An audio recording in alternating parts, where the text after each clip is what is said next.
When John McCain and Sarah Palin lost to Barack Obama and Joe Biden in the last election, thus began the greatest show on earth.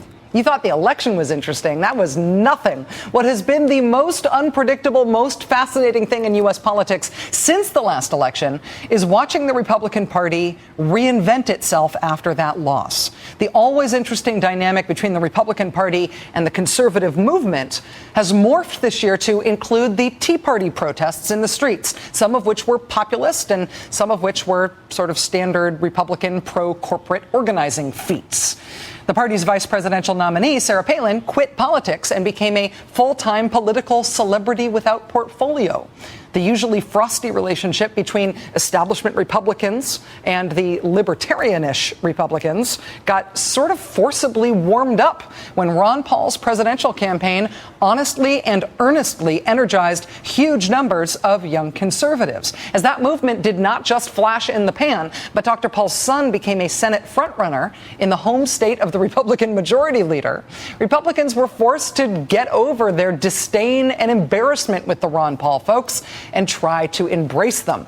The militia movement and the John Birch Society and the conspiracy theory folks, like, for example, the birthers, came roaring back not only into the conservative movement, but back into Republican politics and refused to stay on the margins of those politics. It has been fascinating. And it's not over yet. And the fact that Sharon Angle won the Republican nomination to run against Harry Reid for Senate in Nevada gives us a whole new case study to watch these amazing dynamics play out. Sharon Angle is on and of the far-right conspiratorial fringe of Republican politics. But she won the Republican Senate primary. And the most interesting thing about her since the election has been watching the Republican establishment try to warm up to her and try to make her over into a more mainstreamy seeming candidate. First, they shined up her website to make it look less beware of black helicopters-y. But then there's the problem of her views. Those are proving harder to shine.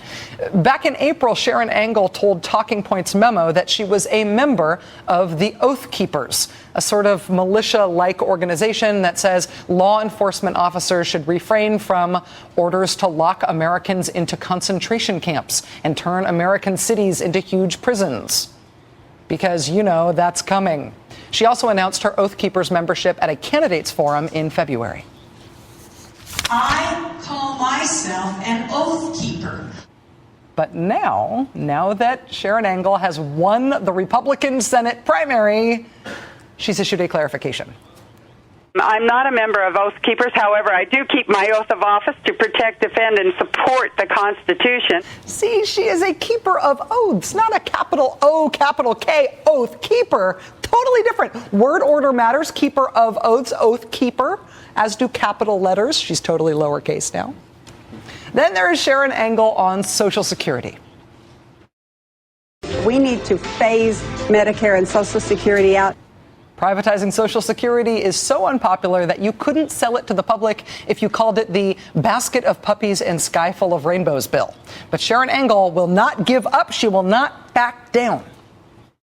The idea of privatizing and getting out of Medicare and Social Security is not up for grabs. Not up for grabs until it becomes clear that the issue is so nuclear that even a very, very friendly Fox News morning show could not avoid it. Perhaps it's a misinformation or mischaracterization, but some have said that you are out to get rid of Social Security. That's not true, right? Please tell us that's not true. There's no way you can run for office like a Senate. You want to be a senator and be against one of the most successful social safety nets the world has ever known? Please tell us what we want to hear. What we need to do is personalize Social Security and Medicare so that the government can no longer rate it. Yes! Personalize Social Security. Things that are personal can be considered quite private. So that whole personalized versus privatized misunderstanding makes total sense. She is a keeper of oaths, not an oath keeper now. And when she said privatize Social Security before, she definitely meant personalize it, not privatize it, which is what she said. Having Sharon Angle run against Harry Reid is fascinating enough, but having the National Republican Party trying to pretend like it's not really that Sharon Angle who's running against Harry Reid is turning out to be a political science work of art. Joining us now is Chris Hayes, Washington editor of The Nation magazine. Chris, very nice to have you on the program, my friend. Nice to see you. Good to see you too, Rachel. I got some horrible dystopic vision of the future of weather broadcasts when you're in front of that map, that all they're going to do is be showing where oil spills are instead of the weather. It was a little Mad Maxy, I have to admit. Yeah, exactly. The real problem was when I left all the little latex oil blobs that we had cut out at craft class today in the office, and I left them up over the big picture of Sharon Angle by accident, and that was very, very disconcerting. Anyway, so how do you make being against fluoride and the Oath Keepers thing and getting rid of Social Security, how do you make that all go away when it's all on the record? Well, you don't make it go away. So there's two strategies I think that they tend to use here. One is, and this is the real big lesson from Rand Paul, don't ever set foot anywhere near anyone but the most sympathetic conservative press. So I think that clearly is going to be the strategy going forward. And one of the things is that the conservative media machine is so massive, it's almost possible to run a whole campaign in which you more or less just operate in that bubble and relegate the rest of the press to sort of second order reporting of the things you said. So there's no follow-up questions, anything like that. Then the other thing is just not to change the views, not to actually repudiate anything, just kind of sort of hedge on the language. And that's what you just pointed out to, right? Personalization versus privatization. I'm going to keep my oaths as opposed to being an oath keeper. But there's not going to be any repudiation. I think that's really important to note.